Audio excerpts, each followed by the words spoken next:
படத்தோட சினிமாட்டோகிராஃபி ரொம்ப பிரமாதமாக இருக்குது. இந்த படத்தோட நம்ம நல்லா கனெக்ட் ஆகி பார்க்கறதுக்கு இந்த சினிமாட்டோகிராஃபி ஒரு முக்கியமான காரணமாக இருக்குது. மறுபிறவியை மையப்படுத்தி படமாக எடுத்திருக்காங்க. நல்ல விஷுவல்ஸ் மூலமாக நம்புற மாதிரி ப்ரெசென்ட் பண்ணியிருக்காங்க. இந்த படத்தில் ஆக்ட்ரஸ் டிஷா பட்டானி ஃபீமேல் லீடாக வராங்க. அவங்க ஹிந்தியிலேருந்து வந்து நடிச்சிருக்காங்க, அவ்வளோதானே தவிர மற்றபடி அவங்க ஹிந்திலேயும் ஒன்றும் பெருசாக ஆக்டிங்க்கெலாம் இம்பார்ட்டன்ஸ் கொடுக்க மாட்டாங்க. ஹிந்தியில் எப்படி மெத்தனமாக நடிக்கிறாங்களோ அதே மாதிரி தான் இந்த படத்தில் நடிச்சிருக்காங்க.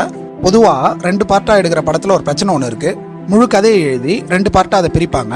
அப்புறமா ஆடியன்ஸோட எக்ஸைட்மெண்ட்காக ஃபர்ஸ்ட் பார்ட்டில் பெருசாக கதையை ரிவீல் பண்ணாமல் எல்லாத்தையும் செகண்ட் பார்ட்டில் வச்சுருப்பாங்க. அந்த செகண்ட் பார்ட்டுக்கு லீடு கொடுக்குற மாதிரி சீன்ஸ் எல்லாம் ஃபர்ஸ்ட் பார்ட்டில் வச்சு படத்தை ரிலீஸ் பண்ணிவிடுவாங்க. அதுக்கு பெஸ்ட் எக்ஸாம்பிள் தான் பொன்னியின் செல்வன் படம். பொன்னியின் செல்வனில் ஃபர்ஸ்ட் பார்ட்டில் பெருசாக கதைக்குள்ளே போயிருக்க மாட்டாங்க.